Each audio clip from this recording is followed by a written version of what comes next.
Hi lovely people, so glad you're here on Amlamithon. Welcome to my channel. Mandi lovers ഉണ്ടെങ്കിൽ ദാ ഇങ്ങോട്ട് വായോ.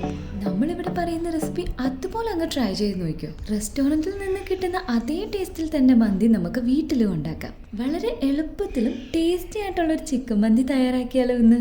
നമ്മുടെ വീഡിയോ ആദ്യമായിട്ടാണ് കാണുന്നതെങ്കിൽ വീഡിയോ കാണുക. വീഡിയോ കണ്ട് ഇഷ്ടമായ ലൈക്കും സബ്സ്ക്രൈബും ചെയ്യണേ. ആദ്യം തന്നെ നമുക്ക് ചോറൊന്ന് റെഡിയാക്കാം. അതിനുവേണ്ടി ഞാൻ വെള്ളം തിളപ്പിച്ചിട്ടുണ്ട്. ഞാൻ സെല്ലാർ ബസ്മതി റൈസ് എടുത്തേക്കുന്നത്. 2 ഗ്ലാസ് റൈസ് ആട്ടോ എടുത്തേക്കുന്നത്. വെള്ളം നല്ലതുപോലെ തിളച്ച് വന്നതിന് ശേഷം നമുക്ക് റൈസ് ഇട്ട് കൊടുക്കാം. ആവശ്യത്തിന് നമ്മൾ സോൾട്ടും കൂടെ ആഡ് ചെയ്ത് കൊടുക്കാം. ഇനി നമുക്കൊന്ന് അടച്ചു വെക്കാം. ചോറായി കിട്ടാൻ എന്തായാലും ടൈം എടുക്കില്ല. ആ ടൈം കൊണ്ട് നമുക്ക് ചിക്കൻ റെഡിയാക്കി എടുക്കാം. 200 ഗ്രാം ചിക്കൻ ആട്ടോ എടുത്തേക്കുന്നത്. ടൂത്ത് പിക്കോ ഫോർക്കോ ഉപയോഗിച്ച് നമുക്ക് ചിക്കൻ ഒന്ന് കുത്തി കൊടുക്കാം. നല്ലതുപോലെ ഒന്ന് വെന്ത് കിട്ടാനും മസാലയൊക്കെ നല്ലതുപോലെ ചിക്കനിൽ പിടിക്കാനും വേണ്ടിയിട്ടാണ്. 1 ടേബിൾ സ്പൂൺ പെപ്പർ ഇട്ട് കൊടുക്കാം.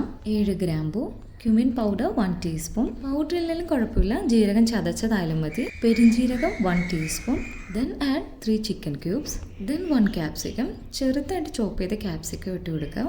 ആവശ്യത്തിന് ഓയിൽ ഒഴിച്ചു കൊടുക്കാം. ഞാനിവിടെ റിഫൈൻഡ് സൺഫ്ലവർ ഓയിലാട്ടോ യൂസ് ചെയ്തേക്കുന്നത്. 1 teaspoon garam masala. And finally add A pinch of food colour. Food colour തീർത്തും ഒരു ഓപ്ഷനിലാണ്. നമ്മൾ വീഡിയോ എടുക്കുന്നത് കൊണ്ടും ഫൈനൽ ഔട്ട്പുട്ട് വരുമ്പോൾ മന്തിയുടെ ലുക്കൊന്നും ഇല്ലാതെ വരും. സോ അതുകൊണ്ട് മാത്രം നമ്മൾ ഫുഡ് കളർ ആഡ് ചെയ്തേ ഉള്ളൂ. ദെൻ നല്ലതുപോലെ ഒന്ന് മിക്സ് ചെയ്തെടുക്കാം. റൈസ് ആയാലും നമ്മൾ സോക്ക് ചെയ്യാനൊന്നും വെച്ചിട്ടില്ല, ഡയറക്റ്റ് ആയിട്ട് ഇടുക ചെയ്യുന്നത്. ദെൻ അതുപോലെ തന്നെ നമ്മൾ ചിക്കൻ ആയാലും അതെ മാരിനേറ്റ് ഒന്നും ചെയ്തിട്ടില്ല. നമ്മൾ അപ്പം തന്നെ കുക്ക് ചെയ്യുവാണ്. നമ്മുടെ ചോറ് അത്യാവശ്യം നല്ലതുപോലെ കുക്കായിട്ടുണ്ട്.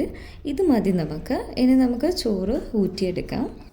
ഇനി നമ്മൾ മിക്സ് ചെയ്ത് വെച്ച ചിക്കൻ ഹൈ ഫ്ലെയിമിൽ അടച്ചു വെച്ച് നമുക്കൊന്ന് വേവിച്ചെടുക്കാം. ഇനി 10 മിനിറ്റ്സ് ലോ ഫ്ലെയിമിൽ ഇട്ടുന്നത് വേവിച്ചെടുക്കാം. 10 മിനിറ്റ്സ് ആയിട്ടുണ്ട്. നമുക്കിനി ഒന്ന് ഓപ്പൺ ചെയ്ത് നോക്കാം. ചിക്കൻ ഒരു സൈഡ് നന്നായിട്ട് വെന്തിട്ടുണ്ട്. ഇനി നമുക്കത് ഫ്ലിപ്പ് ചെയ്ത് കൊടുക്കാം, തിരിച്ചിട്ട് കൊടുക്കാം. ചിക്കൻ തിരിച്ചിട്ടതിന് ശേഷം ഒന്നുകൂടി നമ്മൾ 10 മിനിറ്റ്സ് ഒന്ന് അടച്ചു വെച്ച് കുക്ക് ചെയ്തെടുക്കാം. ആഫ്റ്റർ 10 മിനിറ്റ്സ് നമുക്ക് ഓപ്പൺ ചെയ്ത് നോക്കാം. ചിക്കൻ കുക്കായിട്ടുണ്ട്. ഇനി ചിക്കൻ്റെ ഓയിൽ നമ്മൾ വേറൊരു ബൗളിലോട്ട് മാറ്റി കൊടുക്കാം. മുഴുവനായിട്ടും എടുക്കണ്ട, ഇച്ചിരി നമ്മൾ ബൗളിലോട്ട് മാറ്റി കൊടുക്കുന്നുള്ളൂ. ഇനി നമുക്ക് വേവിച്ച് വെച്ച ചോറിന് മുകളിലായിട്ട് ഇട്ട് കൊടുക്കാം. ചോറിട്ടതിന് ശേഷം നമ്മൾ ചിക്കൻ്റെ ഓയിൽ ഒരു ബൗളിലോട്ട് മാറ്റി വെച്ചിരുന്നു. ആ ഓയിൽ ഇനി നമുക്ക് മുകളിലായിട്ട് ഒഴിച്ചു കൊടുക്കാം. നമ്മൾ ലെയർ വൈസിലാട്ടോ ചോറിട്ട് കൊടുക്കുന്നത്. ഫസ്റ്റ് ലെയർ കഴിഞ്ഞു, സെക്കൻഡ് ലെയറും സെയിം അതുപോലെ ചോറിട്ട് കൊടുക്കുക. ദെൻ നമ്മൾ ബൗളിൽ മാറ്റി വെച്ച് ചിക്കൻ്റെ ഓയിൽ ഒഴിച്ചു കൊടുക്കാം. യെല്ലോ കളർ കിട്ടാൻ വേണ്ടിയിട്ട് മഞ്ഞൾപ്പൊടി വെള്ളവും ചേർത്തത് 1 ടീസ്പൂൺ നമ്മൾ മുകളിലോട്ട് ഒഴിച്ചു കൊടുക്കുന്നുണ്ട്. ഇനി ലോ ഫ്ലെയിമിൽ ഒരു 30 മിനിറ്റ്സ് എങ്കിലും നമ്മൾ അടച്ചു വെച്ചൊന്ന് കുക്ക് ചെയ്തെടുക്കാം. കുക്കാവുന്ന ടൈം കൊണ്ട് നമുക്കിനി ടൊമാറ്റോ ചട്നി ഉണ്ടാക്കാം. 2 ടൊമാറ്റോ, 1 ഓണിയൻ, 3 അല്ലി വെളുത്തുള്ളി, 2 ചില്ലി, കുറച്ച് coriander leaves and salt. Finally നാരങ്ങാനീരൊന്ന് പിഴിഞ്ഞൊഴിക്കുക. That's all. 30 മിനിറ്റ്സ് ആയിട്ടുണ്ട്. ഇനി നമുക്ക് തുറന്ന് നോക്കാം. ഓൾറെഡി നമ്മുടെ ചോറ് ഏകദേശം വെന്തതായിരുന്നു.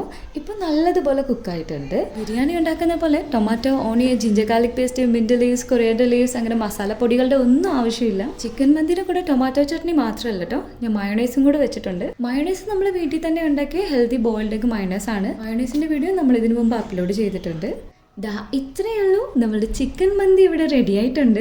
ഒരുപാട് എഫേർട്ട് എടുക്കുമോ ടൈം എടുക്കുമോ ഒന്നും വേണ്ട, വേഗം തന്നെ നമുക്ക് തയ്യാറാക്കാം. ആഫ്റ്റർനൂൺ 12:15 ആയപ്പോൾ ഞാൻ സ്റ്റാർട്ട് ചെയ്തു. 1:20 ആയപ്പോൾ ഞാൻ എല്ലാവർക്കും പ്ലേറ്റിൽ വിളമ്പി കഴിഞ്ഞു. വീഡിയോ എടുക്കുന്നതുകൊണ്ട് അതിൻ്റെതായ കുറച്ച് ടൈം എടുക്കുന്നുണ്ട്. റെസ്റ്റോറൻറ്റിൽ നിന്ന് കിട്ടുന്ന അതേ ടേസ്റ്റിൽ തന്നെ നമുക്ക് വീട്ടിലും ഇനി ഉണ്ടാക്കാന്നേ. കുറച്ച് ടൊമാറ്റോ ചട്നി, കുറച്ച് മയോണൈസ്, ദെൻ ചിക്കൻ്റെ പീസ്, ഇത്രയും കൂടെ റൈസുമായിട്ട് മിക്സ് ചെയ്ത് കഴിക്കുമ്പോൾ അടിപൊളി taste. Anyone can make this must try റെസിപ്പിയാണ്.